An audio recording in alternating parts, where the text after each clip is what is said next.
Her har du et 10-tommer Comfort, og her har vi styrepinden. Controlleren, som vi skal pille ud, den sidder her. Det er den, der er placeret her. Og til det, starter vi med at fjerne styrestangen. Og den sidder fast med 10 skruer. Og de skruer, de sidder henholdsvis 1, 2, 3, 4. Starter lige forfra. Her på siden af den. 1, 2, 3 og 4. Og så her. 5, 6, 7, 8, 9 og 10. De skal skrues af, for at vi kan pille styrepinden af, for at komme ind til controlleren. Så har vi skruet de 10 skruer ud.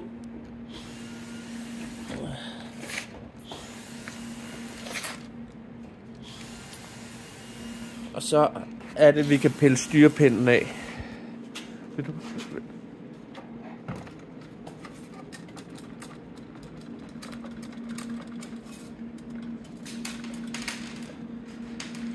Den der rem der.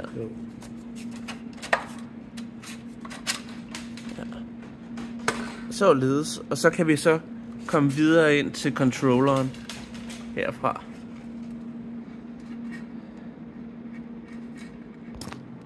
Så har vi fået pillet røret af og er nået ind til controlleren. Den er forbundet med diverse ledninger.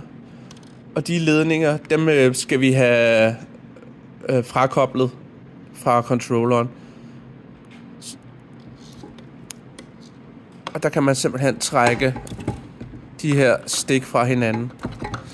De her vil typisk være en lille forsegling i form af noget sådan lidt sort noget.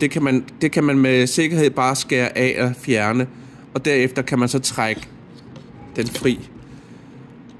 Men selve det her plastikgummi, det skal være på. Det her klare her, det skal være på.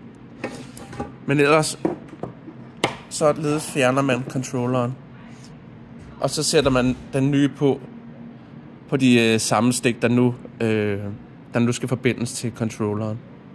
Og så samler man, derefter kan man så samle løbehjulet på ny derefter. Så har vi forbundet ledningerne til controlleren. Ganske enkelt. Og controlleren, den kan kun indsættes en bestemt vej, og det er selvfølgelig så skruehullerne på controlleren, dem matcher med dem, der sidder på røret.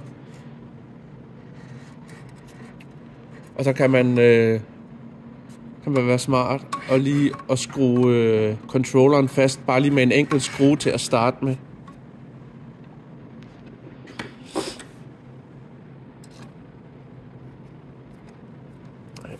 Bare så sidder den fast, så kører den ikke rundt inde i styrepinden.